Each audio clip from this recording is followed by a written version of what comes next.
voegwoorde. But in this video, we are going to look at when you have to begin met die voegwoord. When you have to start with the voegwoord. So this is how you will be asked the question.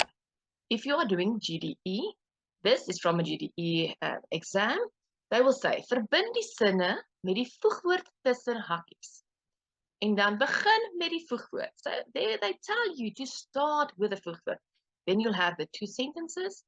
There's your voegwoord, and now we know we have to start with it. However, if you are doing IEB, this is how you will get it.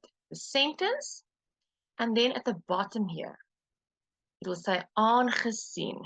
And we will know that we have to start with it because number one, it's in the beginning of the sentence with a capital letter. Then we know we have to combine those two sentences, but starting with aangesien. Okay, so let's look at the first one. So there we have alhoewel.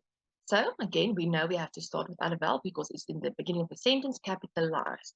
So the format is voegwoord, and then we are going to look for verb 1 of the first sentence that we are using, and it's going to be at the end of the sentence. Then we're going to have a comma, and then our second sentence, that verb 1 is going to come immediately after the comma, and then the rest of the sentence. So important thing to remember, now we don't care about the groepen anymore. We don't care about what group they are. The format stays the same.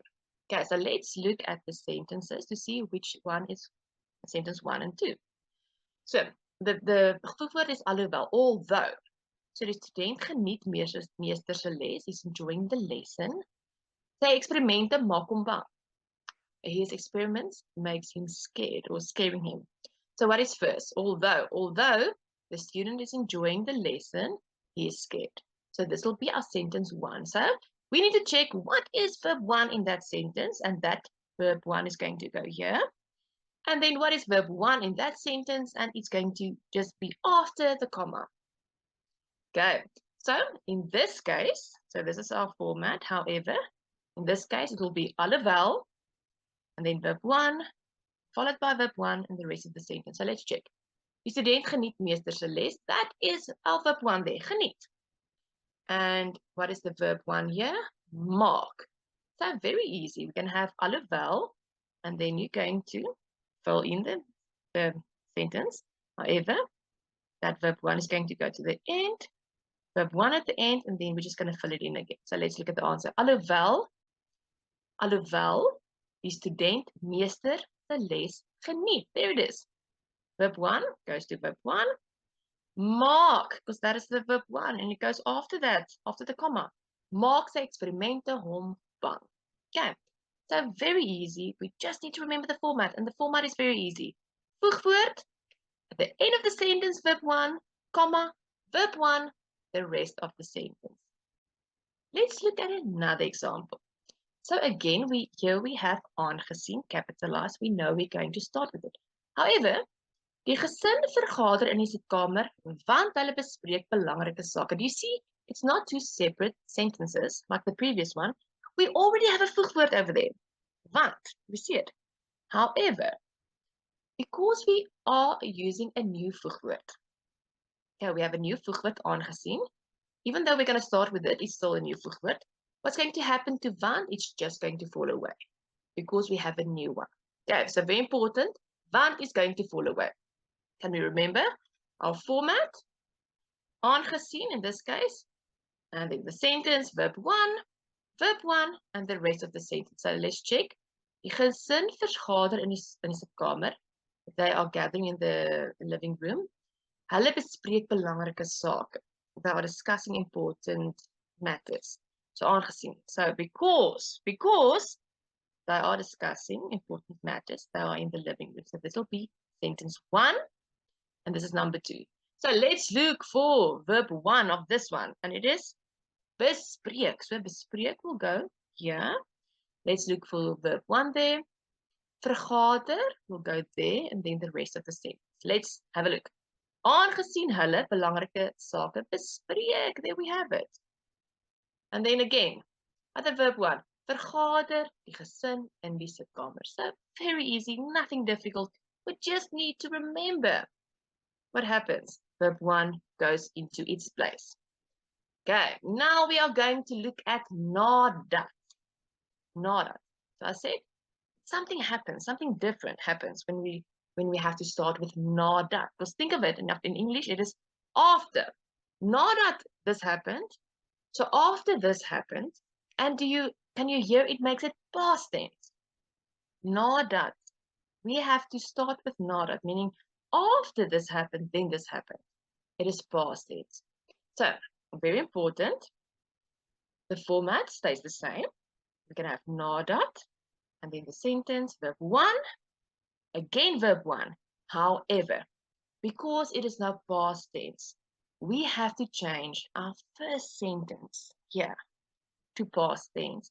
And then the second one, we can leave the same. However, so the first one, we have to change the past tense. However, you can change both of them. You can. However, you don't have to. You definitely have to change the first one. But then you can just keep the second one as it is, or you can change both. I would recommend just change the first one. The more you have to change, the more there's room for error. Okay, so very important. Die seuns leer al die duikreëls, so they have to study all the rules. Hulle kan die oseaan verken. They can go into the ocean. So which one do they have to do first? They have to learn it and then go into the ocean. So this is my sentence 1. So the first thing is I'm going to change this sentence to past tense first. So die seuns leer al die duikreëls. Leer is the verb there. So die seuns het al die duikreëls geleer. So we see leer goes to the end. We have a new verb 1 there. So, okay, so we fixed that. Now it's past tense. Now we have to look for verb 1 there. And what is verb 1? Het. That is verb 2. That is verb 1.